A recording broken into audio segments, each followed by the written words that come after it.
Chapter sebelumnya kita sudah membahas tentang aggregate demand dan aggregate supply.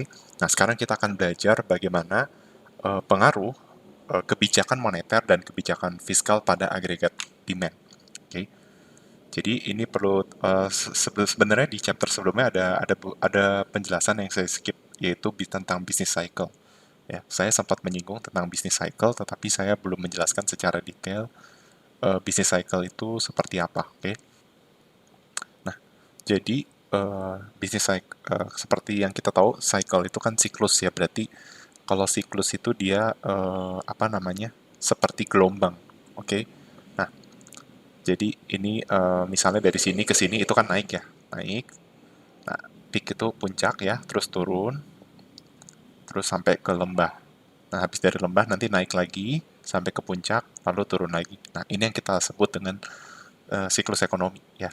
Ini saat negara mengalami ekspansi ya, sampai berada di titik puncak, lalu dia akan turun. Nah, ketika perekonomian turun, ini berarti kan pertumbuhan ekonomi negatif. Nah, ini berarti negara mengalami resesi ya. Tapi kalau dia sampai ke lembahnya ini ya, itu dia masuk ke daerah depresi nih ya. Ketika apa dia masuk ke daerah yang negatif ini. Oke. Nah, tapi kalau dia berhasil naik sampai ke sini, nah ini dia ekonominya mengalami ekspansi lagi sampai ke titik puncak lalu turun lagi seperti itu. Jadi siklus bisnis seperti itu ya. Makanya bisa juga ya kayak dibilang bahwa oh misalnya tiap 10 tahun tuh biasanya akan terjadi krisis normalnya. Ya, itu namanya siklus bisnis, tapi nggak harus pas 10 tahun, mungkin ada saatnya 8 tahun, ada saatnya 12 tahun ya. Bisa juga 2 tahun tuh juga bisa ya. Karena kita gelombangnya tuh tidak sama persis ya. Apa namanya? Panjang gelombangnya, simpangan ini nggak bakal sama persis. Oke. Okay? Kalau di gambar ini dibuat seolah-olah itu sama persis ya. Jadi itulah gambaran siklus bisnis. Oke. Okay?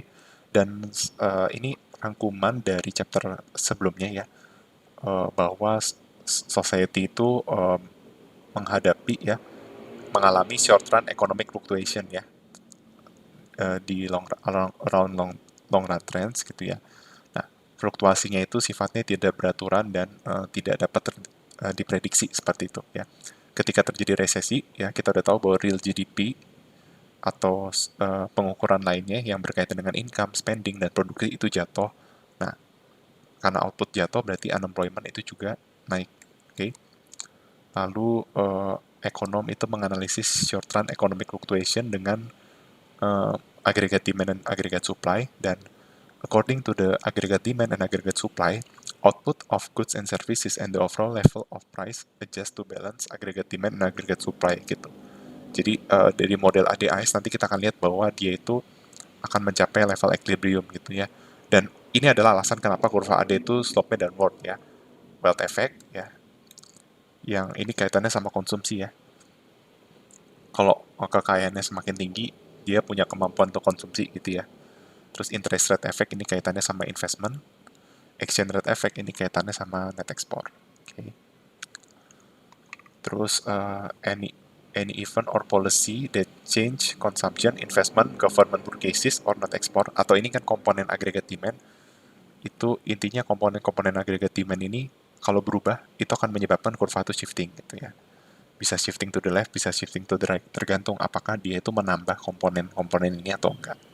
Kalau menambah konsumsi, menambah investasi, menambah government purchases, nambah net export, nah itu dia aggregate demand-nya naik tuh, oke? Okay?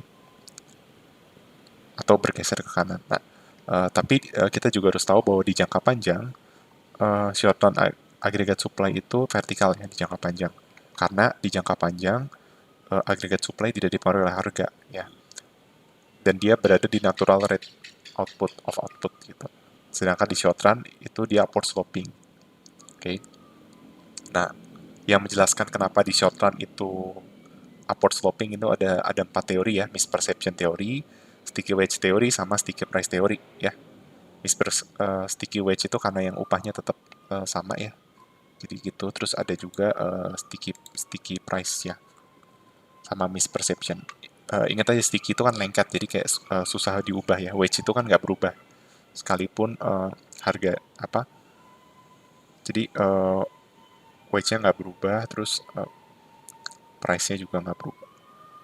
sama misperception ini yang saya sudah jelaskan waktu itu ya, misperception teori. Terus ya, a second possible cause of economic fluctuation. Nah, jadi economic fluktuasi itu bisa juga disebabkan karena shift in aggregate supply. Ini kita udah pelajari ya. Ketika aggregate supply bergeser ke sebelah kiri, maka apa yang akan terjadi? Ya, ini kan aggregate demand. Ini SRAS gitu ya. Nah, misalnya SRAS bergeser ke kiri, maka kita bisa lihat apa yang terjadi. Kuantitinya itu turun, ya. Tapi harganya naik. Nah, ini quantity turun, harga naik, itu berarti dia mengalami stagflasi. Jadi stagflasi ketika output itu turun dan harga itu naik. Atau dengan kata lain, aggregate supply shift to the left. Oke. Kalau kalau kalau economic fluktuasi karena aggregate demand itu berarti aggregate demand yang bergeser ke sebelah kiri. Ya, seperti ini. Tapi bedanya kalau AD bergeser ke sebelah kiri, outputnya sih turun, tapi harganya juga turun gitu ya. Beda sama yang kasus di sebelah kanan, oke? Seperti itu. Nah, sekarang kita baru masuk ke chapter The Influence of Monetary and Fiscal Policy on Aggregate Demand, oke? Jadi beberapa penjelasan saya memang kayak ini ya, kayak ngingetin dulu maksudnya kita tuh basicnya dari chapter berapa aja sih ya, itu penting supaya teman-teman tahu ya bahwa semua chapter tuh berkaitan. Ya. Jadi monetary policy itu refers to the control of a country quantity of money ya. Jadi kuantitas uang yang beredar oleh bank sentral. Oke. Okay. Dan kita udah udah belajar bahwa apa namanya? Kita udah melihat long run effect dari monetary policy di chapter 30. Oke. Okay. Lalu apa namanya? Kita juga belajar tentang fiscal policy ya. Fiscal policy yang refer to the government decision about the government purchases and taxation. Oke. Okay. Jadi kalau monetary policy itu kan berkaitan sama kuantitas uang yang money supply. Terus kalau fiscal policy itu berkaitan dengan ini government purchases sama tax seperti itu. Oke. Okay. Nah, sekarang kita recap dulu ya shift dari aggregate demand curve nih. Oke. Okay. Si kurva AD itu bakal geser ke sebelah kanan jika apa nih?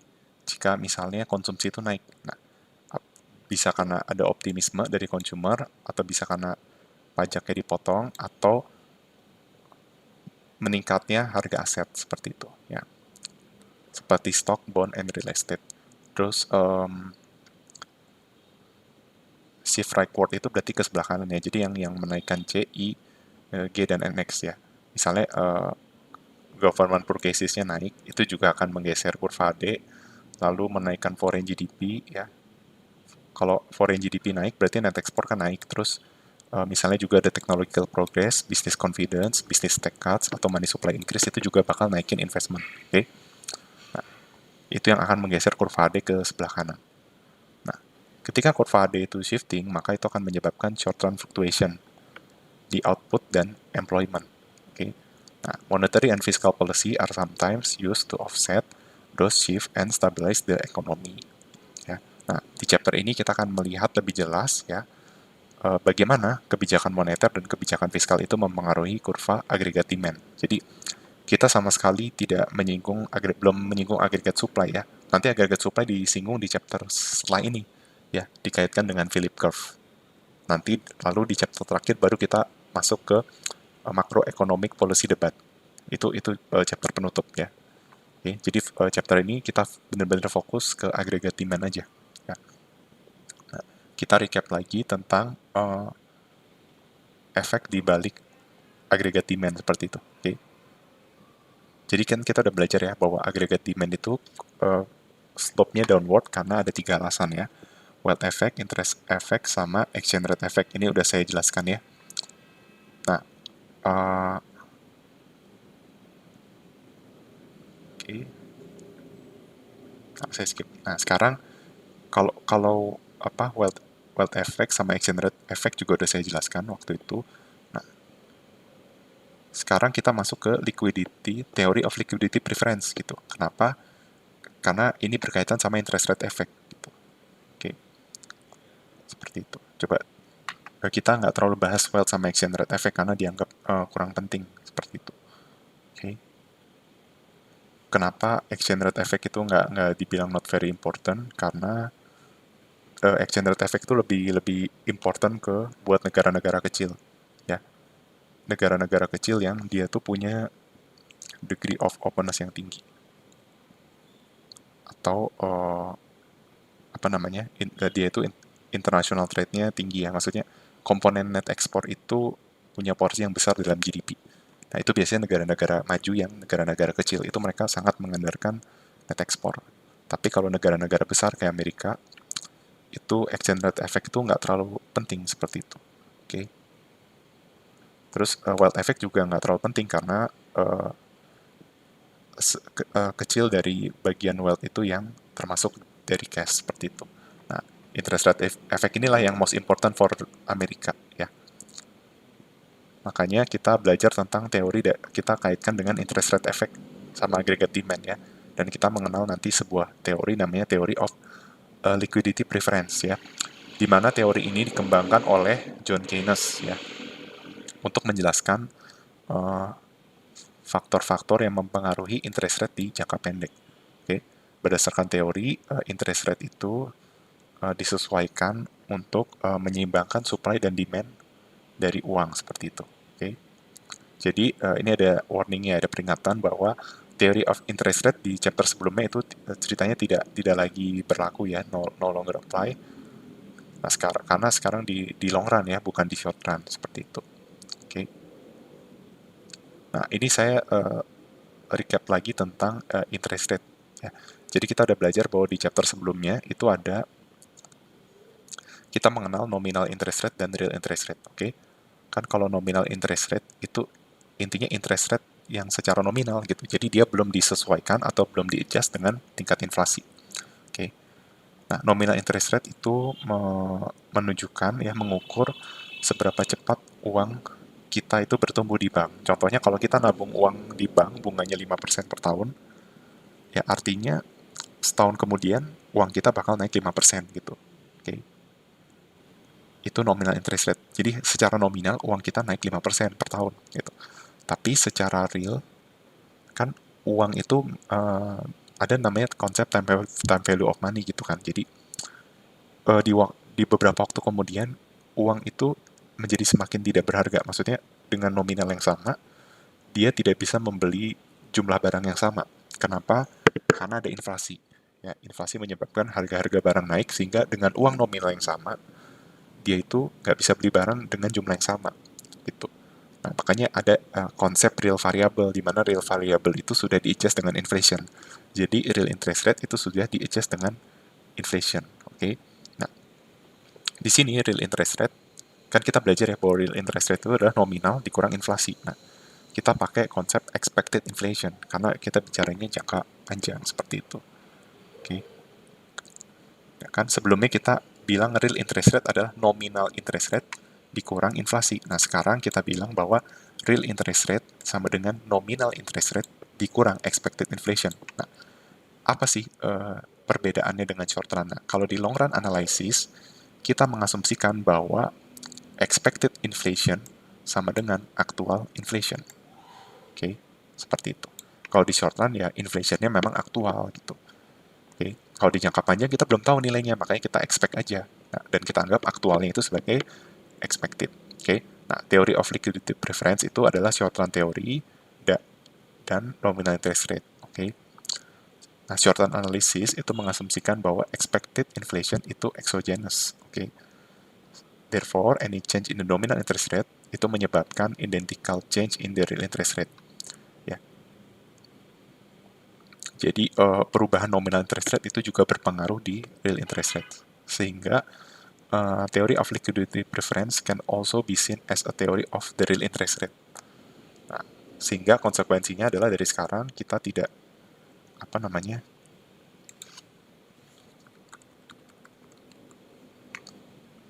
kita tidak bisa membedakan antara nominal dan real interest rate seperti itu.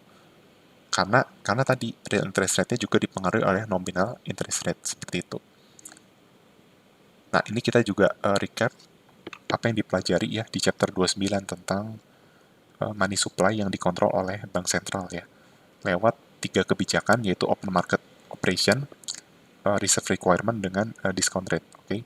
Nah, karena money supply itu fix ditentukan oleh Fed atau bank sentral, maka quantity of money supply itu tidak tergantung dari interest rate.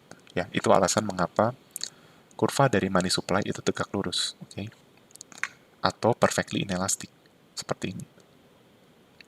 Nah, tetap jadi kita bahas komponen money supply dan money demand-nya ya. Nah, jadi money supply itu tegak lurus ya, seperti ini. Artinya apa? Artinya interest rate tidak mempengaruhi quantity of money seperti itu. Oke. Nah, tapi kalau money demand itu ditentukan dari beberapa faktor, misalnya interest rate ya. Kalau interest rate naik, money demand turun. Logikanya kenapa? Kalau interest rate naik, artinya insentif untuk menabung. Ya, people choose to hold money instead of other asset that offer higher rates. Okay. Karena ini ya, the opportunity cost of holding money that could be done. Jadi kalau interest rate naik, berarti kan orang itu lebih punya insentif untuk menabung kan. Makanya money demand-nya itu turun seperti itu. Oke. Okay. Jadi ada hubungan yang berbanding terbalik antara interest rate dengan money demand. Nah, terus kalau misalnya harga-harga barang naik, money demand itu naik. Ya dong, karena kalau harga barang naik, itu kan artinya apa? Artinya untuk beli barang yang sama, kita butuh uang lebih banyak. Itu alasan kenapa money demand-nya naik. Oke. Okay. Kalau real GDP naik, money demand juga naik. Seperti itu. Ya, jadi hubungannya dengan interest rate berbanding terbalik, tapi hubungannya dengan real GDP dan overall price level itu berbanding lurus. Ya. Hubungan apa? Overall price level sama real GDP. Okay. Nah, karena hubungan dengan interest rate itu berbanding terbalik, maka kurvanya jadi seperti ini. Kurva money demand ya. Nah, ini ada contoh ya, misalnya harganya naik, real GDP-nya naik. Berarti money demand-nya bakal bergeser ya ke kanan atas seperti ini. Okay. Misalnya ini kalau harganya yang naik, ini kalau apa namanya? Y-nya yang naik. Nah, bagaimana kalau R yang turun? Nah, ingat, kalau dia itu perubahannya di luar sumbu vertikal, berarti dia bakal shifting, ya kan? Tapi kalau dia yang berubah itu sumbu vertikal, berarti dia bakal moving. Ini dari R1 ke R2, ini moving nih. Okay. Seperti itu. Nah, according to the theory of liquidity preference, ya, interest rate adjust to balance the supply and demand for money. There is one interest rate called the equilibrium interest rate. Nah, jadi berdasarkan theory of liquidity preference, maka hanya ada satu interest rate dan itu disebut equilibrium interest rate. Ya, yaitu ketika quantity dari money demand sama dengan money supply. Nah, ini saat interest rate itu berada di level equilibrium seperti itu. Nah, ini kurvanya ya. Jadi ini money supply, ini money demand. Nah, ini adalah equilibrium interest rate-nya. Ini adalah quantity yang ditetapkan oleh si Fed atau oleh bank sentral. Seperti itu. Nah, ini bagaimana kalau seandainya money demand itu bergeser. Nah, ini bisa kita lihat ya.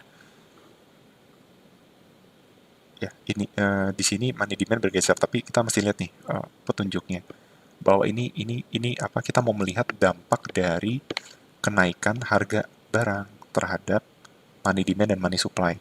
Oke. Nah, kita bisa lihat nih, ketika harga barang naik, ya, apa yang terjadi? Nah, maka kita gambarkan kurvanya itu money market di sebelah kiri, aggregate demand curve itu di sebelah kanan, oke? Nah, jadi ketika harga barang naik, maka kita bisa lihat nih, harga barang naik itu berarti menyebabkan si AD moving, bukan shifting, ya. Berarti kalau moving dari titik sini ke titik sini kan, misalnya ini titik A, ini titik B. Nah, berarti kita sambungkan ke kurva ini, berarti R1 jadi ke R2. Oke. Nah, berarti perubahan equilibrium ini berarti menggeser si demand for money atau money demand-nya itu shifting.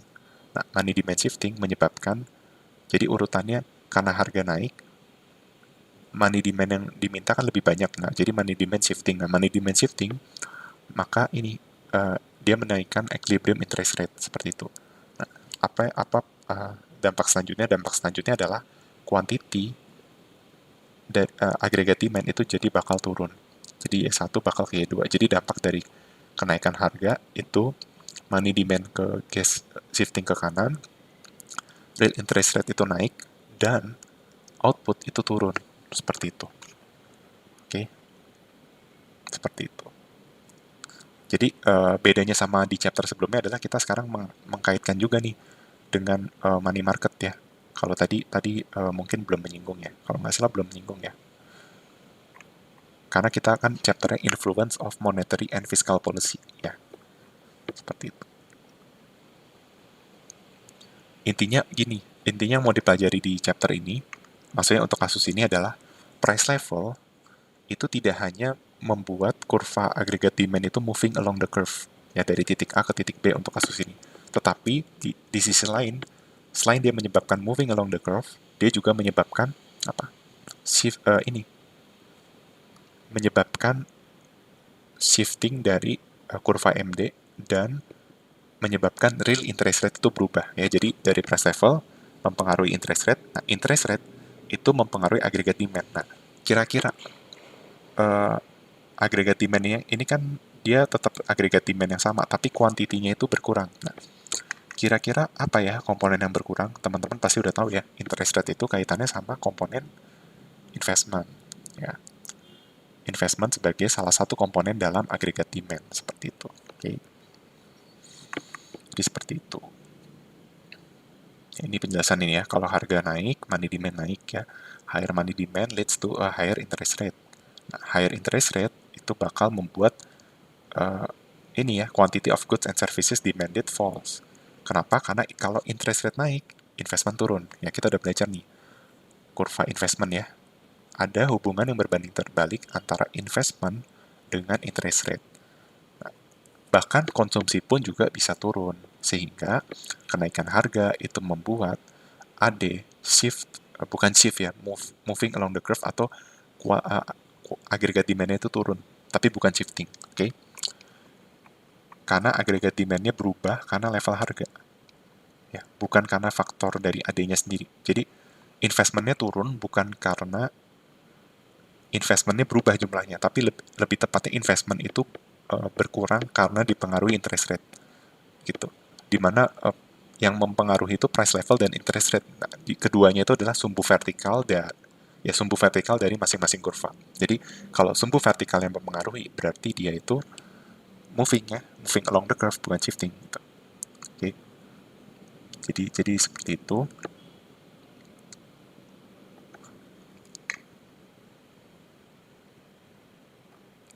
Tapi kalau money demand-nya itu shifting ya karena karena agregat kan price level naik itu berarti menyebabkan moving. Nah, berarti si MD-nya yang shifting gitu. Oke. Intinya hasil akhirnya dari analisisnya adalah terdapat hubungan yang negatif antara price level dengan quantity demanded ya atau agregat demand. Oke. Nah, sekarang kita baru masuk ke monetary policy expansionary and contractionary. Ya, ingat ya expansionary itu kata kuncinya ekspansi, contractionary itu kontraksi ya. Ekspansi itu berarti dia kaitannya ini. Kalau demand dia shifting to the right gini ya. Kalau kontraksi itu shifting to the left. Berarti kalau supply shifting to the right itu kalau kontraksi ekspansi, kalau kontraksi dia bergeser ke kiri ya. Jadi ini kontraksi ini. Nah, ini baru ekspansi. Oke, okay. Expansionary.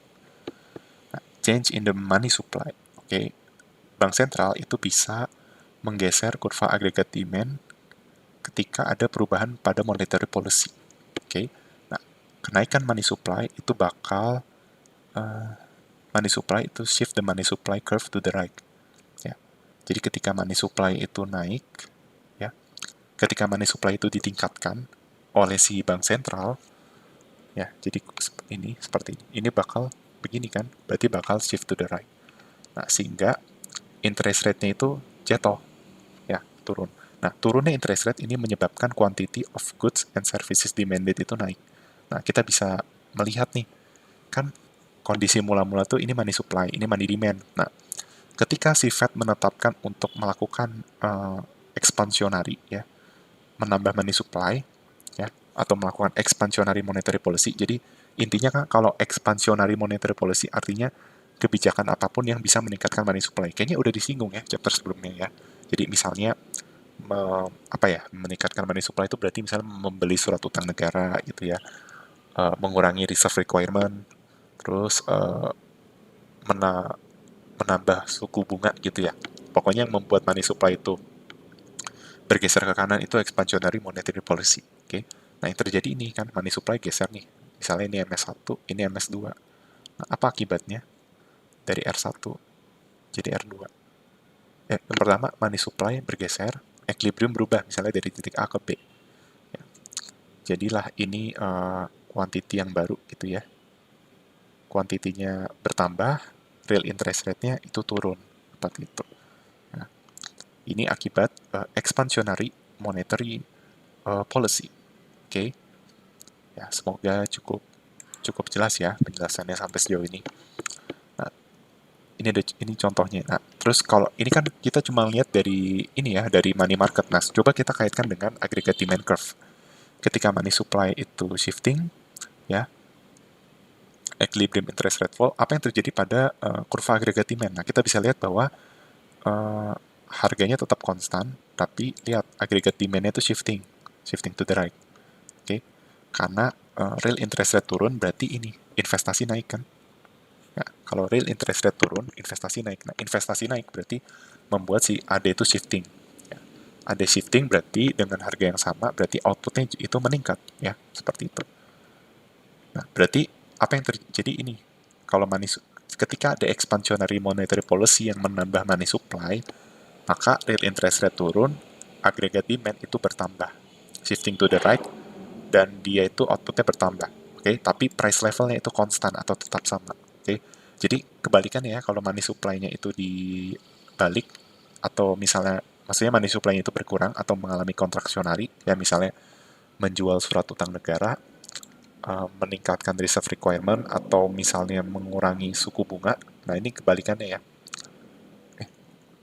Itu justru money supply-nya bakal turun.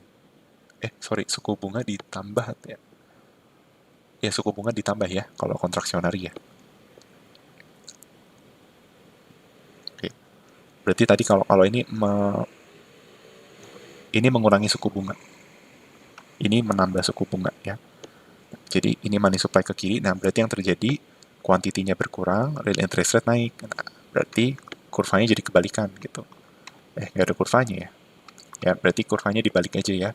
Real interest rate-nya naik, si outputnya itu turun. Tapi harganya tetap konstan. Jadi AD-nya shifting to the, bukan to the right, tapi to the left. Okay. Ketika bank sentral menaikkan money supply, yang menurunkan interest rate, meningkatkan quantity of goods and services demanded at any given price level, sehingga aggregate demand itu shifting to the right. Nah, sebaliknya, kalau bank sentral mengurangi money supply, itu bakal meningkatkan interest rate, mengurangi quantity of goods and services demanded, and at any given price level, lalu shifting aggregate demand to the left. Jadi kebalikannya, ya. Nah, ketika Fed mengubah money supply, it also change the interest rate. Makanya ya, si Fed's monetary policy itu bisa dijelaskan, can be described ya, bisa digambarkan dengan money supply dan interest rate. Ya. Karena intinya nih expansionary monetary policy, money supply naik, interest rate turun. Ya, jadi ada hubungan yang berbanding terbalik antara money supply dengan interest rate-nya, perubahannya.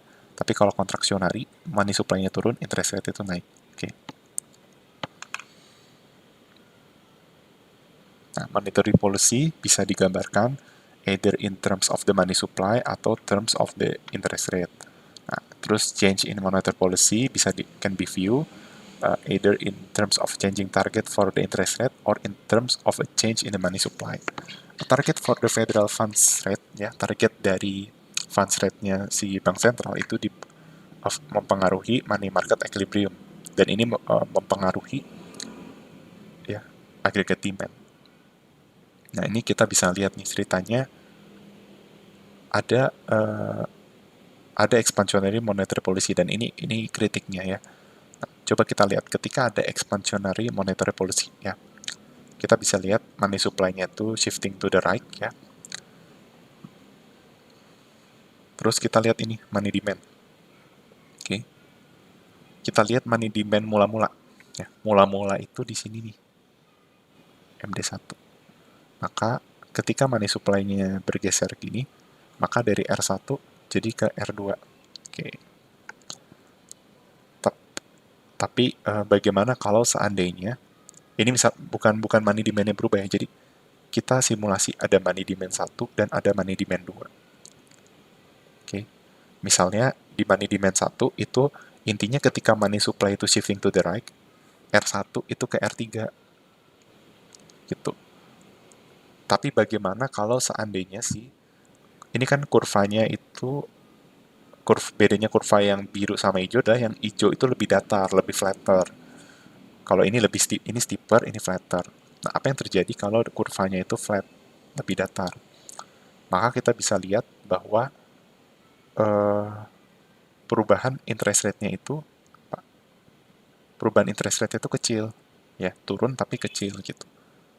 Bahkan di kasus-kasus ekstrim, interest rate-nya itu zero lower bound, jadi nyaris nggak berubah.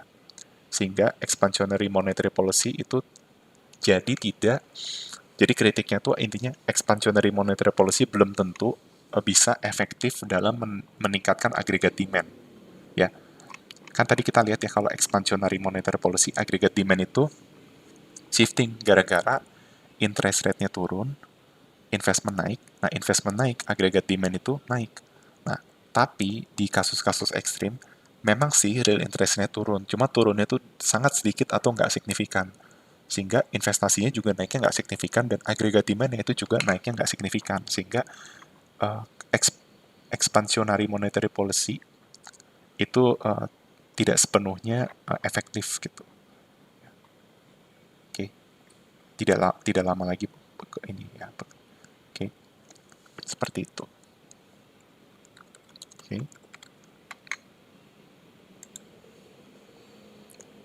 Ini ada contoh kasus ya, krisis 2008. Ini kita bisa lihat ya bahwa efektif rate-nya itu nyaris mendekati. Perubahan efektif interest rate-nya itu nyaris mendekati 0 gitu. Oke. Jadi kritik dari expansionary monetary policy have also argued that even if an increase di money supply sukses dalam mengurangi interest rate, tapi pengurangan interest rate itu may not lead to increase in investment spending. Jadi sekalipun interest rate-nya jatuh, dia nggak sanggup buat naikin investment. Kenapa? Karena business investment spending is heavily influenced by optimism or pessimism. Ya, interest rate itu hanya punya peran kecil. Jadi investasi naik turun itu lebih dipengaruhi dari optimisme sama pesimisme pasar gitu. Ya, itulah ada kritik dari expansionary monetary policy gitu. Jadi dia bisa menjadi tidak efektif kalau peran interest rate itu punya peran minor aja. Oke. Nah, itu tadi terkait monetary policy ya, tentang expansionary monetary policy. Nah, sekarang kita akan menyinggung tentang fiscal policy atau kebijakan fiskal. Ya, seperti yang saya sudah katakan di chapter sebelumnya, bahwa ketika kita bicara tentang fiskal itu berkaitan dengan pengeluaran pemerintah ya, government purchases, dan berkaitan juga dengan dengan pajak ya, seperti itu. Jadi kalau ngomong tentang kalau ngomong tentang fiskal itu selalu ya government purchases sama taxes. Oke. Nah, kita tahu bahwa fiscal policy itu mempengaruhi saving, investment, and growth in the long run. Itu sudah kita bahas di chapter 26. Nah, tapi di short run, fiscal policy primarily affect the aggregate demand. Nah, nih. Nah, gimana expansionary fiscal policy itu terjadi. Maksudnya kalau terjadi ekspansionari atau terjadi kontraksionari, itu tuh G-nya gimana? T-nya itu gimana? Apakah G-nya itu naik atau turun? Apakah T-nya itu naik atau turun gitu. Nah, jadi kan kalau expansionary fiskal itu intinya mah dia itu harus menaikkan agregat demand kan. Nah, berarti kalau agregat demand itu naik, berarti government expenditure harus naik, ya kan? Karena Y sama dengan AD. Saya recall lagi ya, AD itu GDP. GDP dengan pendekatan apa? Expenditure ya. C plus I plus G plus NX gitu kan. Apa yang terjadi kalau G naik? AD naik. Nah, berarti shifting to the right, oke? Okay? Nah, tapi apa yang terjadi kalau seandainya teksnya itu turun? Ingat, C itu kan C0 ditambah MPC dikali Y min T gitu ya. Jadi kalau T turun, C-nya naik, berarti AD-nya naik. Oke. Okay? Jadi kalau expansionary fiscal policy, G naik, T-nya turun. Oke. Okay?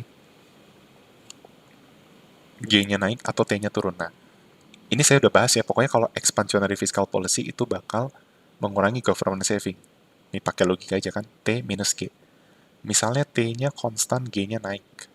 Ya. Government saving itu T min G.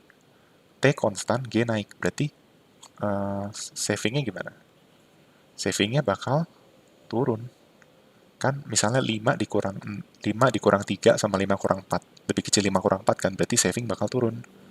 Gitu. Tapi apa yang terjadi kalau seandainya G-nya yang konstan, T-nya yang naik, T-nya turun. Ya, S-nya juga turun gitu ya. Jadi kalau expansionary fiscal policy itu menurunkan government saving. Oke. Tapi kalau contractionary fiscal policy itu kebalikannya, G-nya turun, T-nya naik. Nah, itu juga bisa disebut fiscal austerity atau belt tightening ya.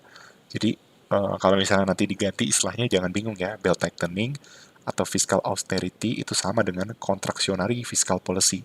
Nah, itu akan meningkatkan government saving. Oke. Nah, change in government purchases atau perubahan pada pengeluaran pemerintah, ya ketika policy maker mengubah money supply atau pajak, efeknya terhadap agregat demand itu tidak langsung ya, seperti itu. Tapi ketika government itu alters its own purchases, coba, ya, coba dibaca dulu. Ya, ketika government itu mengubah purchases of goods and services, ya, jadi ketika komponen G-nya berubah, itu bisa itu menggeser kurva AD secara langsung. Ya. Kan kalau kan AD itu adalah C plus I plus G plus NX gitu. Jadi kalau G-nya berubah, misalnya naik, AD-nya juga ikutan naik kan. Nah, tapi kalau money supply atau pajak itu kan tidak secara langsung. Kenapa? Karena money supply dan pajak bukan komponen C, bukan komponen I, bukan komponen G, bukan komponen NX. Nah, tapi tax itu mempengaruhi C gitu. Jadi makanya disebut dia bisa dibilang mempengaruhi secara indirect atau secara tidak langsung seperti itu. Termasuk juga money supply. Ya. Nah, tetapi perubahan pada government purchases itu uh, ada dua hal yang penting ya, maksudnya konsekuensi makroekonomi jika government purchases itu berubah. Yang pertama itu adalah multiplier effect, yang uh, yang kedua itu adalah crowding out effect. Multiplier effect itu apa? Nah, jadi pengeluaran pemerintah itu dikatakan memiliki multiplier effect pada agregat demand. Maksudnya multiplier effect itu seperti ini. Ya. Kita tahu ya bahwa kalau government expenditure naik, agregat demand itu naik. Ya. Nah, tapi intinya multiplier effect itu mau bilang bahwa peningkatan government purchases misalnya sebesar 20 miliar dolar, itu memang akan meningkatkan agregat demand sebesar 20 billion. Ya. Logikanya kan gini ya. Y, ini teman-teman jangan bosan ya kalau saya tulis terus rumus ini ya. Agregat demand atau GDP. Logikanya masuk ya. Misalnya government purchases-nya saya naikin 20 miliar. Makanya agregat demand juga naik 20 miliar gitu kan. Paham nggak? Kan ini konstan ceritanya, ya kan? Nah, tetapi multiplier effect itu, artinya multiplier itu gini, kalau kita naikin satu, dia itu naiknya jadi berapa. Kalau naik jadi satu juga, ya berarti kan sesuai dengan kenaikan di sisi kiri. Nah, tapi kalau naiknya lebih dari satu, nah itu ada multiplier, ada pelipat gandaan. Jadi naiknya nggak cuma 20 billion, naik ada kelebihannya. Nah, kelebihannya ini, makanya kita bisa sebut ada multiplier effect atau efek pengganda. Ya, jadi dari satu tidak, kalau sisi kiri kita naikin satu, sisi kanan naikin satu, itu mah wajar ya. Tapi kalau misalnya kita naikin 20 billion, ternyata agregat demand-nya di atas 20 billion, nah itu berarti ada efek pengganda atau multiplier effect. Seperti itu. Oke. Nah, coba teman-teman pahami kurva ini dulu ya. Sekalian kita istirahat 15 detik dulu ya. Saya mau izin ambil charger dulu. Oke, silakan dilihat dulu 15 detik aja ya.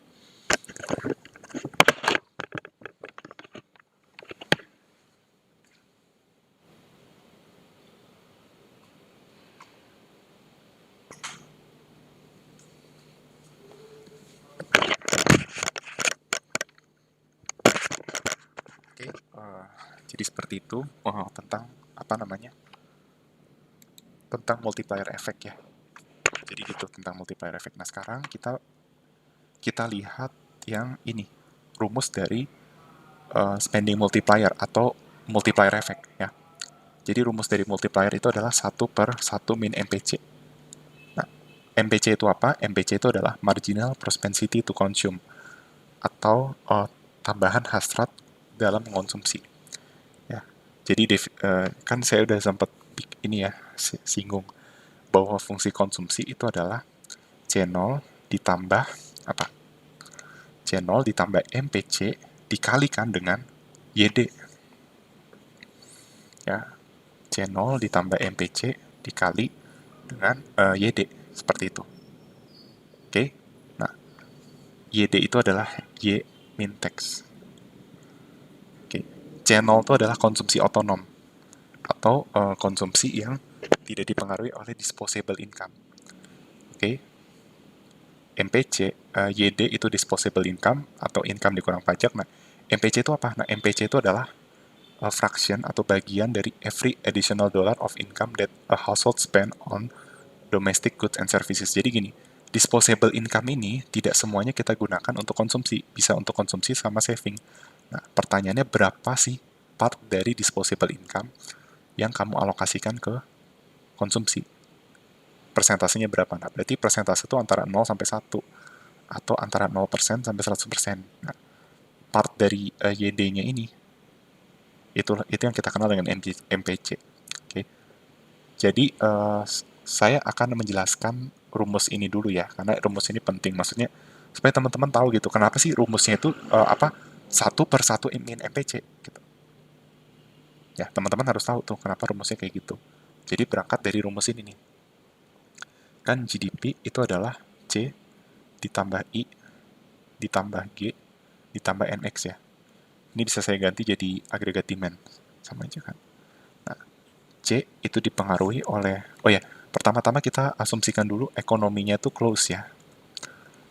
Kita asumsikan dia itu close ekonomi.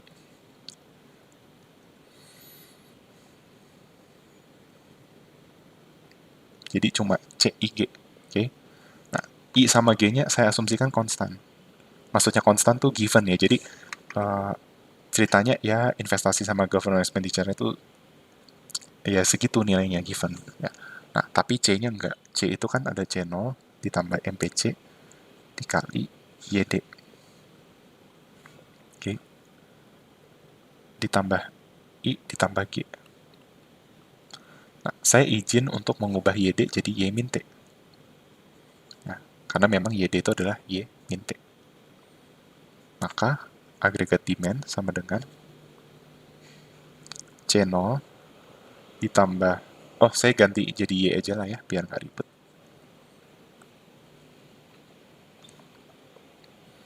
Y sama dengan C0 ditambah Y dikali MPC dikurang MPC dikali T ditambah I ditambah G. Oke. Berarti misalnya saya mau sumbu Y itu semua segala sesuatu yang berkaitan dengan variabel Y itu saya pindahkan ke sebelah kiri. Jadi Y dikurang Y kali MPC sama dengan C0 dikurang MPC kali T ditambah I bar ditambah G bar. Oke. Nah, ini bisa kita sederhanakan jadi Y dikali 1 min MPC sama dengan C0 min MPC dikali T ditambah I bar ditambah G bar. Oke. Nah, berarti kita mau cari nilai Y aja. Jadi Y adalah apa? Misalnya teman-teman punya bilangan seperti ini. Oke. 3 dikali 2 sama dengan 6. Artinya apa? 3 sama dengan setengah kali 6 kan?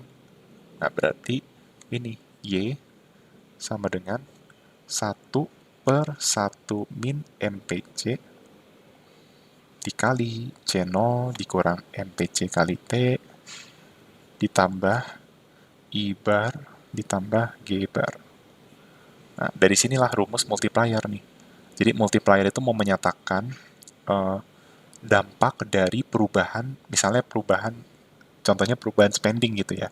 Misalnya perubahan government expenditure gitu ya. Misalnya, berarti kalau kita mau nyari bagaimana efek perubahan komponen G terhadap Y, berarti apa? Kalau teman-teman udah belajar matematik, pakai apa? Diferensial ya. Bisa difference, bisa diferensial, tapi kita pakai turunan ya, delta Y per delta G. Artinya turunan Y terhadap G. Nah, udah belajar turunan kan? Kalau U dikali V, jadinya apa? U aksen V ditambah UV aksen. Ya. Jadi, ini adalah U aksen. U aksen ini kan nggak ada komponen G, berarti U aksen 0, 0 kali V 0. Berarti tinggal U kali V aksen. Ini U-nya. Nah, ini V aksennya berapa? 1. Karena G diturunkan terhadap G, hasilnya 1. Nah, ini dari sinilah rumus dari multiplier perekonomian. Delta Y per delta G sama dengan 1 per 1 min MPC. Oke. Jadi dari sini ya, asal-usul rumusnya ya. Ini juga berlaku kalau delta Y per delta I dan delta Y per delta C0. Oke. Nah, bagaimana kalau dia itu pajak? Multiplier pajak. Beda lagi kalau multiplier pajak rumusnya beda kan. Saya izin salin lagi nih. Kan Y sama dengan 1 per 1 min MPC ya, dikali C0 dikurang MPC dikali T ditambah I ditambah G. Seperti ini kan. Nah, berarti multiplier pajak tuh delta Y per delta T. Nah, U aksennya 0, V-nya ini ditambah UV aksen. Nah, U-nya ini. V aksen. Nah, ini diturunkan terhadap T. Hasilnya apa? Min MPC. Kan C0 diturunkan terhadap T habis karena konstanta ini.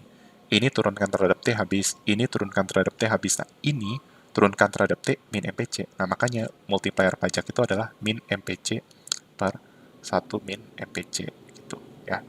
Jadi teman-teman jangan asal dihafal nih. Ini ada asal usulnya nih rumusnya. Oke. Nah, sebenarnya bisa kita sederhanakan ya. Multiplier ini menjadi 1 per MPS. Kenapa? Udah saya pelajari ya, udah saya ajarin ya di chapter sebelumnya bahwa MPC plus MPS sama dengan 1. Ya, sehingga 1 min MPC sama dengan MPS, 1 min MPS sama dengan MPC. Oke. Nah, berarti ini bisa kita ubah jadi delta Y per delta T sama dengan min MPC per MPS. Itu. Tadi kalau delta Y per delta G itu bisa kita ubah jadi atau delta I, delta Y per delta CO itu jadi apa? M 1 per MPS. Oke, seperti ini. Nah, ini contoh perhitungannya ya. Misalnya MPC-nya 3 per 4, berarti kan tadi 1 per 1 min MPC. Nah, berarti MPC itu mempengaruhi multiplier. Ya. Coba kita bandingkan ketika MPC-nya itu 3 per 4 atau 0,75 dengan MPC-nya itu 9 per 10, 0,9. Maka kita bisa lihat Kalau MPC-nya 0,75 hasilnya 4, kalau MPC-nya 0,9 hasilnya sama dengan 10. Artinya apa? Semakin tinggi MPC, ya, semakin konsumen itu punya hasrat untuk mengonsumsi yang lebih tinggi, hasrat mengonsumsi dari disposable income, maka multiplier-nya itu akan semakin tinggi. Seperti itu. Ya. Itu dari rumus ini kita bisa ngomong seperti itu, gitu ya. Semakin tinggi MPC berarti multiplier perekonomian itu semakin tinggi. Nah, bagaimana kalau pajak? Nah, so aja dicoba ya. Misalnya min 0,75 per 0,25 dengan min 0,9 per 0,1. Ini tuh hasilnya adalah min 9, ini hasilnya min 3. Nah, berarti sama ya. Artinya dampak dampak dampak pajak terhadap GDP lebih besar juga ketika MPC-nya lebih gede. Lebih besar artinya dengan pajak yang sama, ya, disposable income akan turun lebih banyak kalau MPC-nya lebih tinggi. Karena logikanya MPC-nya lebih tinggi artinya dengan adanya pajak yang sama, konsumsinya berkurang lebih banyak, gitu. Ya. Ini rumus ini bisa kita ingin ya, misalnya gini nih. Misalnya kita ingin mempertahankan, ya, misalnya kita tahu kan delta Y per delta T itu adalah min MPC per MPS. Nah, taruhlah nilai dari min MPC per MPS itu ini, min 3. Nah, ini tuh ada artinya nih. Misalnya min 3 adalah delta Y per delta T.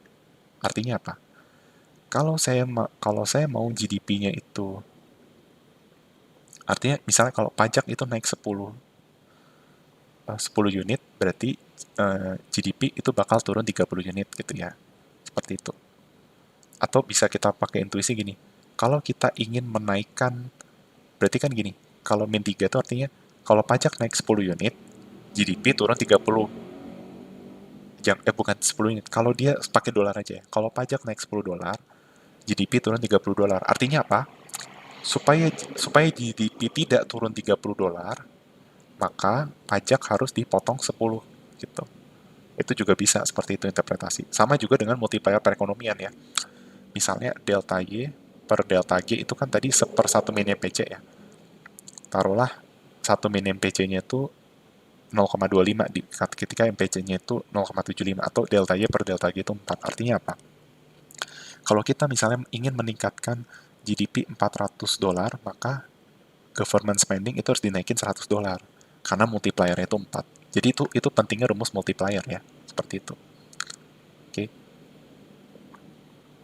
Tapi intinya ya, jadi itulah seperti itu multiplier ya. Nah, multiplier effect itu bakal berakhir dengan menciptakan pekerjaan di negara lain if people end up spending their income on imported goods. Oke. Nah, kurvanya udah saya ajarin dong ya. Kurvanya ada nggak ya? Mungkin di bawah ya. Bentar. Oh, tadi kurvanya udah ya. Sekarang masuk ke crowding out effect. Nah, kalau crowding out effect itu kita lihat aja nih ya, crowding out effect itu intinya kebalikan ya. Kalau multiplier effect itu si jadi misalnya tadi harusnya naiknya 20 million, tapi naiknya di atas 20 million. Nah, ini yang kita kenal dengan multiplier. Nah, kalau crowding out effect itu intinya dia membalikan ke kurva AD semula gitu. Jadi penurunan demand sebagai hasil dari fiscal expansion yang meningkatkan interest rate seperti itu. Jadi the reduction, penurunan demand dari fiscal expansion yang meningkatkan interest rate itu disebut dengan crowding out effect. Jadi crowding out effect itu akan mengurangi efek dari fiscal policy di aggregate demand. Nah, ini kurvanya ya biar lebih gampang. Oke. Yang pertama ya aggregate demand itu misalnya naik jadi 20 billion. Oke.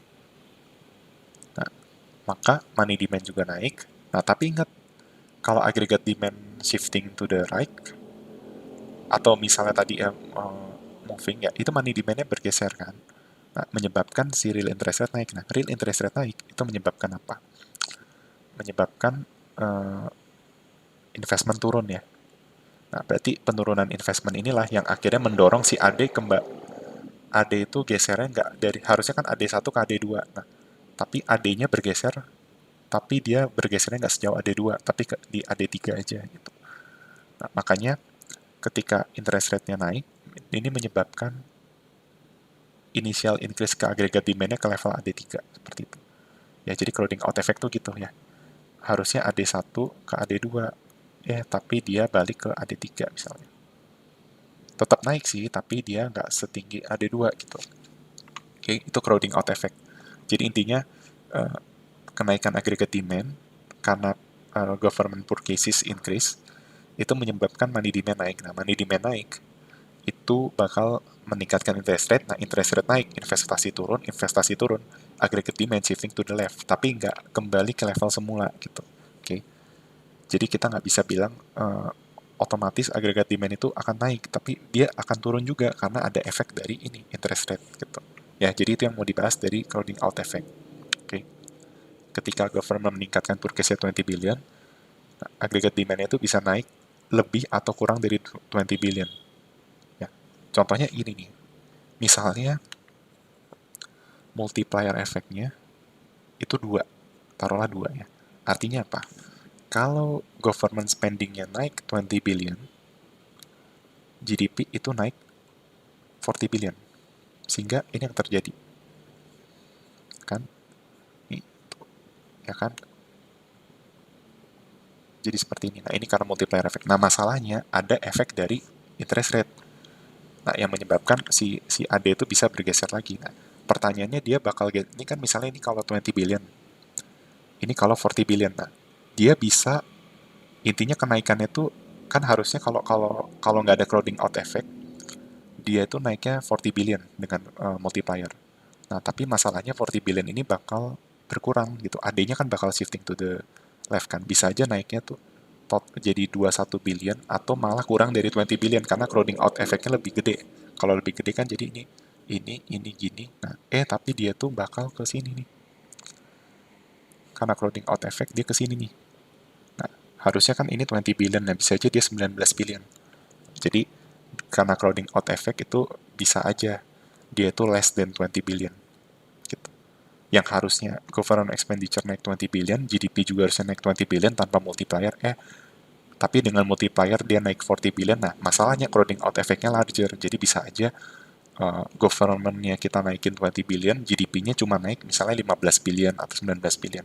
Bukan karena multiplier efek yang ada, multiplier efeknya ada karena dia naik 40 billion. Nah, tapi ada faktor yang menyebabkan si AD itu bergeser ke kiri. Ya, sehingga karena crowding out ini menyebabkan peningkatan AD itu bisa more atau less than 20 billion. Oke, seperti itu. Nah, ini tadi kalau change in tax sudah saya bahas juga ya. Jadi, kalau personal income tax-nya dipotong, itu meningkatkan si household consumption gitu ya. Nah, the size of a tax cut impact on aggregate demand depend on the multiplier and crowding out effect. Oke. Dan ini juga tergantung dari perspektif rumah tangga tentang permanent of the tax change. Oke. Nah, terus tax cut itu bisa temporary atau permanen ya. Kalau temporary itu artinya tax cut-nya itu will be saved ya, lebih yang di save rather than spend. Sehingga kalau temporary tax cut itu tidak akan ngeboost agregat demand terlalu banyak. Kenapa? Karena orang lebih banyak untuk saving. Ya, padahal agregat demand itu kan harus kalau misalnya konsumsi gitu ya. Kan AD itu C, I, G, N, X. Ya. Tapi karena orang lebih rather untuk save daripada spend, makanya konsumsinya nggak kedorong, AD-nya juga nggak naik terlalu banyak gitu. Oke. Jadi tax cut itu tidak selalu akan efektif dalam meningkatkan agregat demand intinya. Karena bisa aja tergantung dari nilai MPC-nya juga gitu ya. Dan tergantung dari household perspektif. Nah, ini sebenarnya stabilization policy itu harusnya dibahas di makroekonomi 2 ya, tapi saya nggak tahu di buku apakah dijelaskan tentang stabilisasi policy, tapi mungkin saya jelaskan singkat aja ya. Intinya, stabilisasi policy itu adalah sebuah kebijakan stabilisasi ya, atau usaha dari si pemerintah untuk ini meningkatkan agregat demand during a recession. Ya. Jadi kalau resesi itu kan berarti perekonomiannya itu growth-nya negatif. Nah, jadi si pemerintah tuh berupaya gimana supaya agregat demand itu bisa naik. Gitu. Ya. Jadi itu yang disebut dengan kebijakan stabilisasi. Nah, tapi kebijakan stabilisasi itu dibagi jadi aktif sama pasif ya kalau nggak salah. Nah, saya rasa ini harusnya nggak dipelajari di pengantar makro ya, karena terlalu dalam gitu. Oke, jadi mungkin mungkin saya skip aja kali ya. Tapi yang jelas itulah definisi stabilization policy itu adalah upaya yang dilakukan oleh pemerintah untuk meningkatkan agregat demand ya sepanjang resesi ya.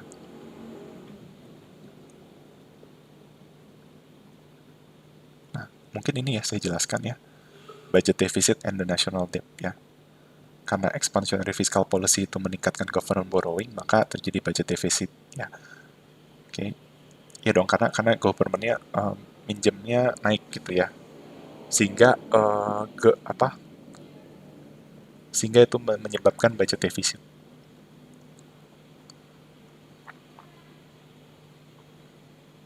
Ini budget balance multiplier juga saya skip aja ya, terlalu luas. Nah, kalau ini istilah-istilahnya aja lah yang saya ajarin, karena ini terlalu luas nih harusnya ya, bukan buat pengantar makro. Ya, kalau automatic stabilizer itu a change in fiscal policy that dia mengubah fiscal policy yang akan menstimulasi agregat demand ketika perekonomian itu ada di masa resesi. Dan namanya juga automatic stabilizer, jadi dia itu secara otomatis, artinya policy maker tidak melakukan apapun, jadi tidak ada intervensi. Jadi dia terjadi secara sendirinya ya, automatic stabilizer.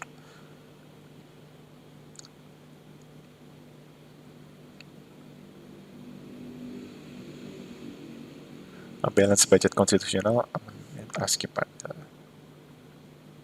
Nah, ini summary-nya ya, bisa dibaca aja ya. Berdasarkan teori liquidity of preference, maka interest rate itu adjust to balance jadi interest rate itu mengadjust keseimbangan supply dan demand for money ya. Terus kenaikan price level itu meningkatkan money demand dan meningkatkan interest rate. Terus higher interest rate itu mengurangi investment dan dia juga mengurangi quantity of goods and services demanded. Nah, terus downward sloping aggregate demand curve express the negative relationship between price level. Jadi ada hubungan yang negatif atau berbanding terbalik antara harga dan kuantitas permintaan seperti itu. Okay. Terus policy maker itu bisa mempengaruhi aggregate demand dengan monetary policy. Terus kenaikan money supply itu juga um, apa menggeser kurva AD ke sebelah kanan ya. Jadi ketika money supply naik, kurva AD itu bakal geser ke kanan. Tapi kalau money supply turun, AD-nya itu bakal geser ke kiri. Ya, tadi kita udah lihat pergeseran kurvanya ya. Kalau money supply naik, AD shifting to the right. Tapi kalau money supply turun, agregat demand-nya ke kiri. Seperti itu. Nah, tadi dibilang bahwa policy maker itu bisa mempengaruhi agregat demand dengan kebijakan moneter. Tapi selain kebijakan moneter, policy maker juga bisa mempengaruhi agregat demand dengan kebijakan fiskal gitu. Gimana caranya? Kalau tadi kebijakan moneter itu kan mempengaruhi money supply. Ya, money supply itu berarti bisa interest rate-nya yang dimainin. Ya tadi misalnya bisa jual atau beli surat utang negara, bisa interest rate-nya kita mainin atau reserve requirement-nya kita mainin ya yang akan mengubah money supply. Nah, tapi dia juga bisa dengan mempengaruhi fiscal policy. Ya, misalnya motong pajak, meningkatkan government purchases gitu ya. Atau menurun ini bakal geser demand ke kanan ya. Kan G naik, AD naik gitu ya. T turun, AD naik. Ya, tapi kalau teksnya naik, AD turun. Kalau G-nya turun, AD-nya turun juga. Nah, tapi T itu indirectly ya, jadi teks naik, konsumsi turun. Nah, konsumsi turun, AD-nya turun. Gitu. Nah, seperti itu nih. When the government alters spending or taxes, the resulting shift in aggregate demand can, ya, jadi bisa larger or smaller ya, than the fiscal change. Nah, multiplier effect itu memperkuat ya. Jadi kalau multiplier effect itu memperkuat efek dari fiscal policy. Ya. Gini, kenapa memperkuat? Karena tadi multiplier effect tuh kan kalau asumsinya MPC-nya itu di bawah 1 kan. Jadi misalnya tadi government expenditure naiknya 20. Nah, GDP-nya itu juga naik di atas 20. Nah, artinya kan multiplier effect itu memperkuat bahwa kebijakan fiskal itu bisa menggeser si kurva AD gitu kan. Bisa meningkatkan AD secara efektif. Tapi crowding out effect itu memperlemah ya, menurunkan efek dari fiscal policy aggregate demand. Kenapa? Ya karena tadi ya misalnya dari sini ke sini, dari sini ke sini, gara-gara crowding out effect bisa aja kurvanya jadi di sini atau malah di sini gitu. Jadi crowding out effect itu memperlemah efek dari fiscal policy. Oke. Okay?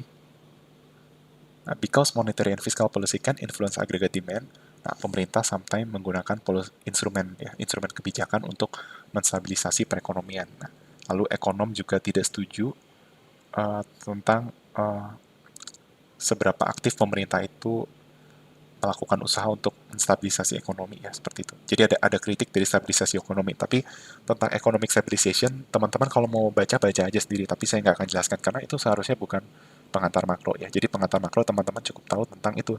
Clue dari chapter ini adalah ada kontraksionari, ekspansionari, monetary policy atau fiscal policy. Lalu ya itu clue-nya ya dari chapter ini. Oke. Sekian dari penjelasan saya, semoga teman-teman bisa mengerti. Terima kasih untuk perhatiannya.